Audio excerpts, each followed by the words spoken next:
할렐루야. 한 주간 평안하셨습니까?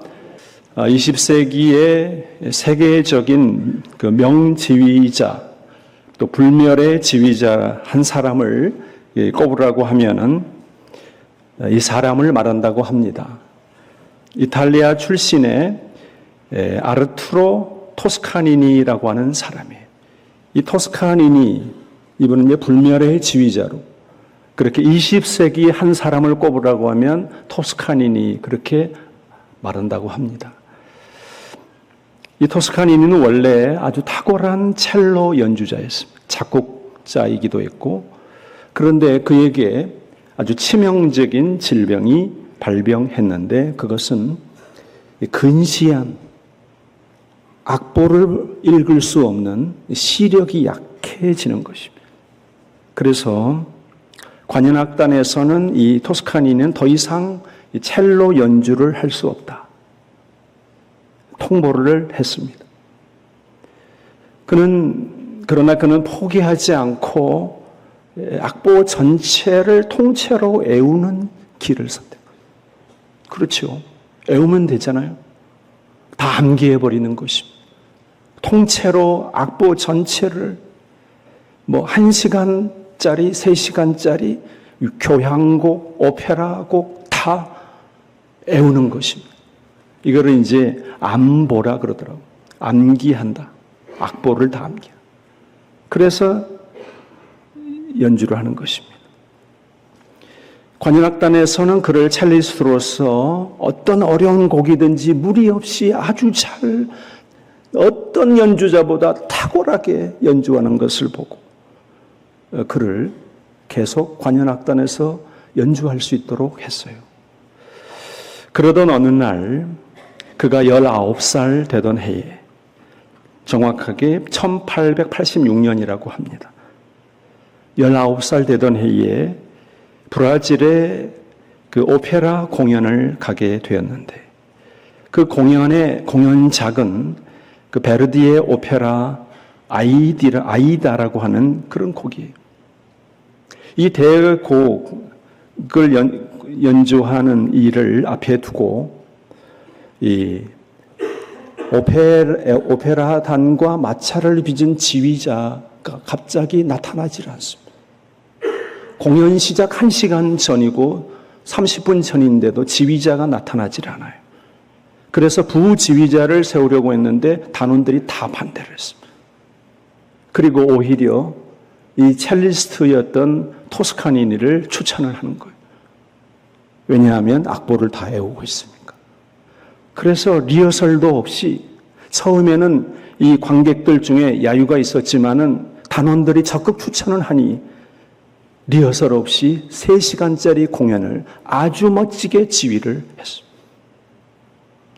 한치의 실수도 없이 지휘를 하고 공연을 다 마쳤을 때에 공연장의 관객들은 기립박수를 쳤고 객석에서는 그 박수 소리가 끊이지를 않아요.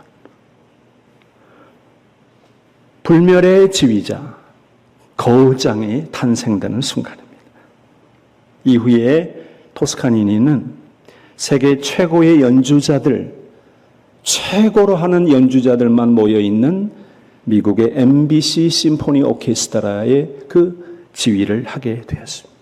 그의 명성은 아주 많은 사람들에게 알려지게 되었다고 합니다. 물론 그가 지휘하는 모든 곡은 다 애워서 암보로 지휘하는 거예요. 그래서 하나라도 이 파트에서 틀리면 정확하게 지적을 하는 것이죠. 우리들 중에도 심각한 약점, 핸디캡, 다시 연주할 수 없다, 다시 그 일을 할 수 없다, 이 핸디캡을 가지고 있는 사람이 있다면 낙심하지 마십시오. 포기하지 마십시오. 그 부족함과 연약함, 그 결핍이 오히려 큰 강점으로, 나아가서는 우리 그리스도인에게는 이 약점, 이 결점, 이 부족한 것, 연약한 것을 주님의 손에 맡길 때 놀라운 기적이 일어난다는 사실을 기억하시기를 바랍니다. 오늘 우리가 읽은 이 성경의 말씀, 이 말씀은 바로 이 모자람, 결핍이 오히려 기적을 일으키는 예수님의 사역 가운데, 예수님의 공생의 메시아로서의 사역 가운데 첫 번째 기적의 주인공이 바로 이 결점, 결핍, 모자람, 약점에서 시작이 되었다는 거예요. 여러분, 오늘 성경에 보면은 예수님은 어머니 마리아와 함께 혼인잔치집에 초대를 받습니다. 아마 친척의 혼인잔치로 그렇게 보고 있습니다. 아주 가까운 친척. 예수님도 아직은 메시아로서의 사역이 시작되지 않았기 때문에 어머니 마리아를 이렇게 보필해야 되어서 어머니 마리아와 함께 그 혼인집에 초대를 받았습니다. 한참 잔치가 무르익어가는 그 순간 문제가 생겼습니다. 포도주가 다 떨어진 것입니다. 오늘 3절의 말씀을 한번 읽겠습니다. 3절입니다. 포도주가 떨어진지라 예수의 어머니가 예수에게 이르되 저들에게 포도주가 없다 하니 포도주가 떨어진지라 그랬습니다. 이 말씀은 옛날 한글판에, 개역 한글판에는 포도주가 모자란지라 그렇게 되어 있습니다. 포도주가 모자라다. 모자랐습니다. 그런데 원래 이 헬라어 히스테레오라고 하는 말은 미치지 못하다, 어디 무엇을 필요로 하다 없다, 때를 놓치다, 너무 늦었다. 이거는 이미 다 영어 성경에서 아주 더 자세히 잘 번역을 하고 있는데 이미 바닥이 났다. 소진됐다. 아주 제로 상태다. 다 써버리고 없다. 자, 혼인잔치에 포도주가 모자란 것은 집 분위기를 망치는, 흥을 깨는 그런 심각한 문제였는데 당시 문화로는 이것은 하객들에 대한 아주 큰 결례였다고 합니다. 그 집안의 가문의 큰 수치로 남는 일이었다고 합니다. 이 심각한 이 문제가 그런데 오히려 기적의 씨앗이 되었다고 하는 사실이에요. 이것이 우리 그리스도인에게 소망이 되는 것입니다. 할렐루야. 우리 인생은 마치 가나의 혼인잔치 집과도 같습니다. 항상 즐거움과 기쁨과 행복과 만족으로 가득 찬 삶을 원하고 바랍니다. 어디야? 어느 사람이 다 그것을 바라지 않겠습니까? 예? 그러나 포도주가 떨어질 때가 많습니다. 포도주. 이 가나의 혼인잔치 집에 이 주인이 이것을 예상했겠습니까? 예상치 못한 너무나 갑자기 그에게 찾아온, 그 집에 찾아온 위기였습니다. 포도주가 떨어진 것입니다. 여러분, 우리들의 인생 가운데 우리의 가정도 그렇습니다. 포도주가 떨어진 것입니다. 그래서 절망하고 낙심합니다. 정말 힘이 듭니다. 정말 힘이 들어요. 포도주가 떨어진 상태를 내 눈으로 확인하고 내 몸으로 확인하고 내가 어떤 내 이성적인 판단으로 내 모든 인생의 경험으로 판단했을 때 떨어졌구나 하면 힘이 쫙 빠지는 거예요. 여러분의 삶은 어떻습니까? 우리의 신앙생활은 어떻습니까? 지금 우리들 중에 인생의 큰 위기를 만나서 이 모자람과 결핍으로 걱정을 하며 괴로워하는 분이 있다면 너무 절망하지 마십시오. 저와 여러분의 그 모자람과 결핍은 반드시 기적으로 바뀔 것입니다. 할렐루야. 다시 희망을 갖기를 바랍니다. 한 가닥 한 가닥 희망을 붙잡기를 바랍니다. 뭐라도 하나 붙잡으시길 바랍니다. 여러분, 오늘 저와 여러분이 이 결핍이 기적이 될 수 있는 그 근거를 오늘 성경이 우리에게 제시를 해주고 있는데요. 우리의 결핍이, 우리의 연약함이, 우리의 못남이, 우리의 모자람이 사람들이 볼 때, 야, 저 사람은 저것 때문에 안 될 거야. 여러분, 그것이 있다 할지라도, 여러분, 그것은 오히려 우리가 그리스도인으로 살아갈 때에 오히려 그것으로 인하여 우리는 주님께로 더 가까이 갑니다. 할렐루야. 어쩌면 이게 맞는지 모르겠지만 결핍이 많은 사람일수록 주님과의 거리는 가까워요. 아세요, 여러분? 성경에 예수님을 만난 사람들 보세요. 구약 성경의 기적을 경험한 것을 보세요. 다 결핍이 너무너무 컸습니다. 이거는 사람의 힘으로 할 수 없는 거예요. 그랬을 때 주님께 가까이 가는 것입니다. 기도의 자리로 내모는 것입니다.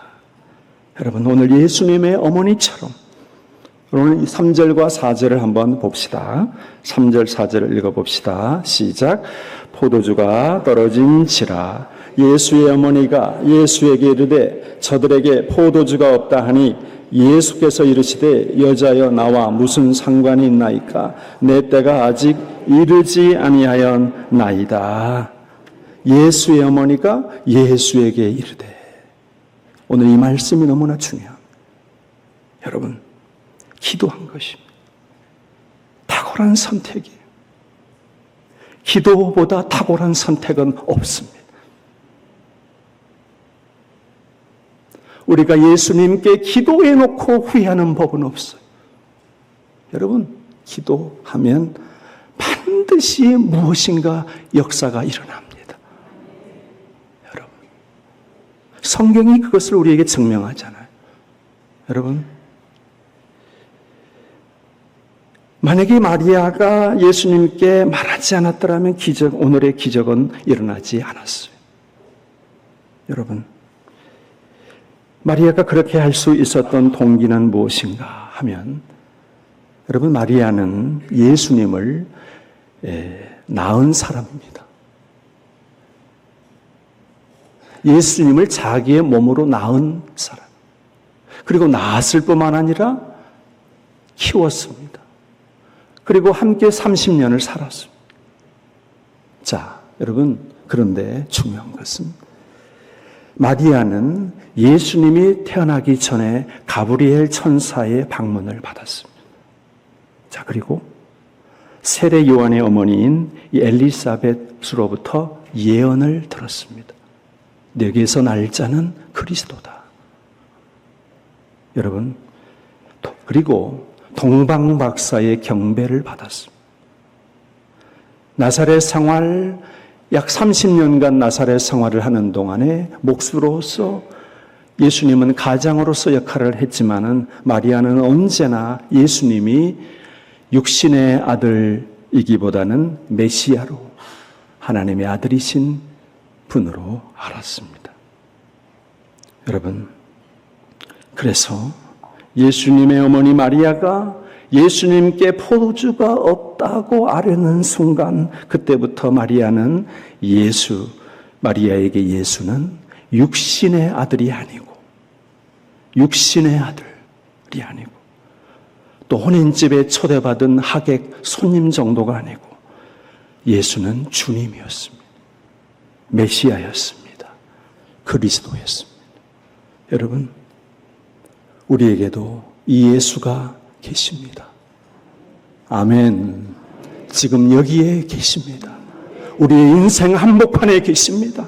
우리의 인생의 모든 걸음걸음 속에 있습니다. 우리가 힘든 고난의 그 순간에도 주님이 거기 계신다는 거예요. 어디에나 계시는 주님. 그 가나의 혼인잔치 집에만 계시는 주님이 아니라 주님은 여러분 곁에 계십니다. 주님이 여기에 계신다. 여러분, 우리는 이것을 믿습니다. 여러분, 우리가 그분에게 할 수 있는 일이 뭐예요? 아뢰는 것입니다. 무엇인가 말하는 것입니다. 우리가 힘든 순간이 있을 때 그분에게 무엇인가 쫑알쫑알 바라는 것입니다. 이것이 주님이 옆에 계시다고 하는 증거예요. 여러분, 마리아는 탁월한 선택을 했습니다. 기도를 선택한 것입니다. 여러분, 모자람과 결핍이 강할수록 기도도 더 강력해집니다. 할렐루야. 여러분, 우리가 모자라다, 내가 부족하다, 내가 너무 없다, 내 힘이 너무 딸린다, 내가 어떻게 이 일을 해결할 수 있을까 할수록 주님에게 더욱 말씀드리시기를 바랍니다. 여러분들의 인생 가운데도 지금 우리들의 삶이 광야합니까? 반드시 기적의 땅이 될 줄로 믿습니다. 여러분들이 기도하세요. 주님에게 말씀드리세요. 주님에게 말하면 주님이 무엇인가를 하십니다. 아직 때가 아닌데도 내가 이거 꼭 해줘야 되나 해도 하십니다. 여러분, 이게 주님이에요. 예수님이에요. 예수님이에요. 어머니가 부탁하니까 해준 게 아니에요. 그렇잖아요. 뭔가 해야 되기 때문에 해준 거예요. 그런데 이것이 놀라운 표적, 예수님의 공생의 첫 번째 표적이 되었습니다. 여러분, 이런 일이 우리들의 삶 가운데도 있기를 바랍니다. 우리들의 인생 가운데에도 정말 이것은 내 힘으로 안 된다 할 때 주님에게 맡기시기를 바랍니다. 내가 가지고 있는 것이 아무것도 아닌 것 같지만, 다 비어있는 것이지만, 이거 내 손으로 붙들고 있으면 아무 일도 일어나지 않습니다. 힘만 듭니다. 그러나 이것을 주님의 손에 맡기시기 바랍니다. 이게 기도예요. 주님 맡깁니다. 주님의 손에 맡깁니다. 여러분, 이 믿음 가지고 살아가시기를 바랍니다. 우리 오 주님 채우소서 나의 잔을 높이 듭니다. 우리 같이 찬양합시다. 오 주님 채우소서 나의 잔을 높이 듭니다. 하늘 양식 내게 채워 주소서 넘치도록 채워 주소서. 근심 걱정 무거운 짐